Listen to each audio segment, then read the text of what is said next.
Veg ಮ್ಯಾಂಚೋ soup ಮಾಡ್ತಾ ಇದ್ದೀನಿ ಇವತ್ತು. ಅದಕ್ಕೆ ನೂಡಲ್ಸ್ನ ಫ್ರೈ ಮಾಡೋಕ್ಕೆ ಆಯಿಲ್ನ ಕಾಯಿಟ್ಟಿದ್ದೀನಿ. ಆಯಿಲ್ ಕಾಯ್ದಿದೆ. ನೂಡಲ್ಸ್ನ ಹಾಕಿ ಫ್ರೈ ಮಾಡ್ತಾ ಇದ್ದೀನಿ.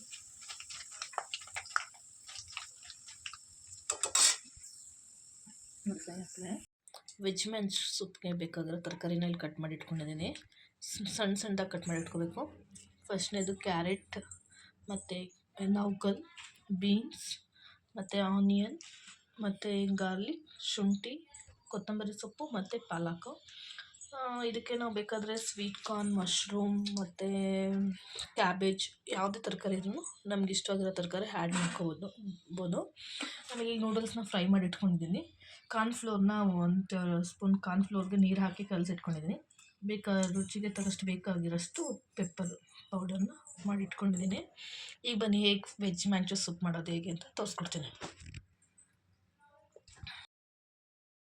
ಒಂದು ಬಾಣಲೆಯಲ್ಲಿ ಎಣ್ಣೆ ಕಾಯ್ತಿದ್ದೀನಿ.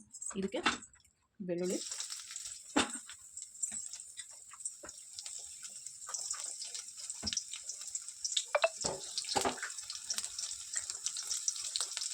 ಶುಂಠಿ ಹಾಕಿ ಸ್ವಲ್ಪ ಫ್ರೈ ಮಾಡಿ ಮೀಡಿಯಂ ಫ್ಲೇಮಲ್ಲಿ ಇಟ್ಕೊಂಡಿದ್ದೀನಿ. ಸ್ಟವ್ ಜಾಸ್ತಿ ಉರಿಸ್ಕೊಂಡ್ರೆ ಹಸಿ ಹೋಗ್ಬಿಡುತ್ತೆ. ಬೆಳ್ಳುಳ್ಳಿ ಶುಂಠಿ ಸ್ವಲ್ಪ ಹಸಿ ವಾಸನೆ ಹೋಗೋವರೆಗೂ ಸ್ವಲ್ಪ ಫ್ರೈ ಮಾಡ್ತೀವಿ. ಎಣ್ಣೆ ಮನೇಲಿ ಜಾಸ್ತಿ ಹಾಕೊಂಡಿಲ್ಲ, ಯಾಕಂದರೆ ನೂಡಲ್ಸ್ನ ಆಯಿಲ್ ಫ್ರೈ ಮಾಡಿರ್ತೀವಿ. ಅದಕ್ಕೋಸ್ಕರ ತರಕಾರಿ ಶುಂಠಿ ಮತ್ತು ಬೆಳ್ಳುಳ್ಳಿ ಫ್ರೈ ಆದಮೇಲೆ ಆನಿಯನ್ ಹಾಕೊತಾ ಇದ್ದೇನೆ.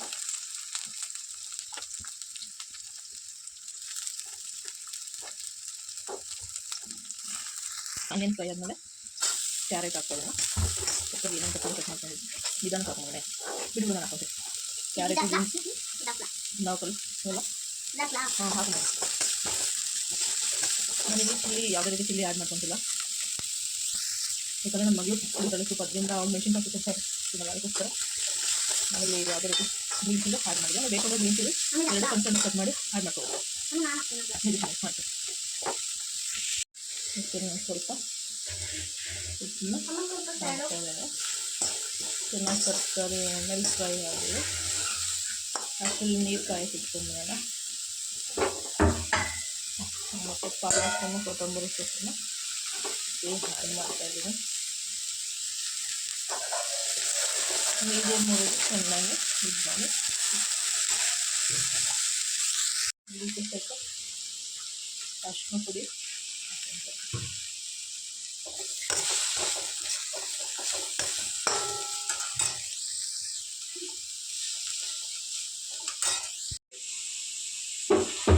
ಇಟ್ಟು ತರಕಾರಿ ಎಲ್ಲ ಆಯಿಲಲ್ಲಿ ಇದು ಮಾಡಿ ಕ್ಲೋಸ್ ಮಾಡಿಡೋಣ ಒಂದು 5 ಮಿನಿಟ್ಸ್. ಅದಕ್ಕೆ ಸ್ವಲ್ಪ ತರಕಾರಿ ಎಲ್ಲ ನೀಟಾಗಿ ಅದಕ್ಕೆ ಸ್ವಲ್ಪ ನೀರು ಆ್ಯಡ್ ಮಾಡ್ಕೊಳ್ಳೋಣ. ಎಷ್ಟು ಬೇಕು ಅಷ್ಟು ನೀರನ್ನ ಆ್ಯಡ್ ಮಾಡ್ಕೊಳ್ಳಿ. ಹೈ ಫ್ಲೇಮಲ್ಲಿ ಕುಡಿಯೋಣ.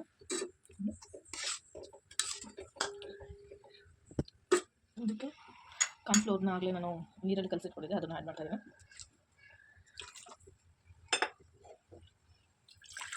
ಕಂಚಿಲಿರೋ ಥರ ಕಲಸಿಟ್ಬೇಕು. 1 ಸ್ಪೂನ್ ಕಾರ್ನ್ಫ್ಲೋರ್ ತೊಗೊಂಡಿದ್ದೆ ನಾನು. ನೀರು ಕಲಿಸಿಟ್ಟು ಅದು ಕನ್ಸಿಸ್ಟೆನ್ಸಿ ಬರೋಕ್ಕೋಸ್ಕರ ಅದನ್ನು ಹಾಕ್ತಿರೋದು.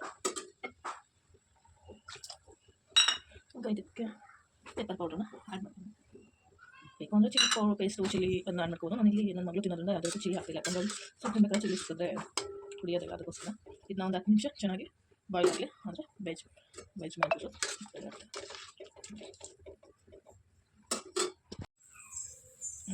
ಕುದಿತಾ ಇದೆ ಚೆನ್ನಾಗಿ. ಸೂಪ್ ಸ್ಮೆಲ್ ಕೂಡ ಬರ್ತಾ ಇದೆ.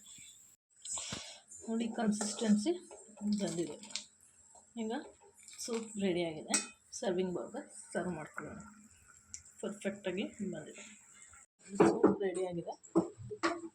2 ಡ್ರಾಪ್ಸ್ ಲೆಮನ್ ಯೂಸ್ ಮಾಡಿಕೊಂಡು ತಿಂತಾ ಇದ್ದರೆ ವೆಜ್ ಮ್ಯಾಂಚೋ ಸೂಪ್ ರೆಡಿ.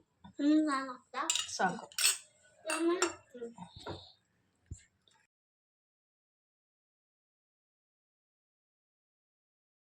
ದೊಡ್ಡ ಮನುಷ್ಯನ ಹೇಗಿದೆ ಅಂತ ಕೇಳೋಣ ರಿವ್ಯೂ. ಅಮ್ಮು, ಸೂಪ್ ಚೆನ್ನಾಗಿದೆಯಾ? ನಿನ್ನ ಫೇವ್ರೇಟ್ ತಾನೇ? ಹೇಗಿದೆ? ಚೆನ್ನಾಗಿದೆಯಾ? ಇಷ್ಟ ಆಯ್ತಾ? ಸೊಪ್ಪೆಲ್ಲ ತರಕಾರಿ ಎಲ್ಲ ತಿನ್ಬೇಕು, ಅದರಲ್ಲಿ ಏನೋ ತೆಗ್ದಾಕ್ಬಾರ್ದು.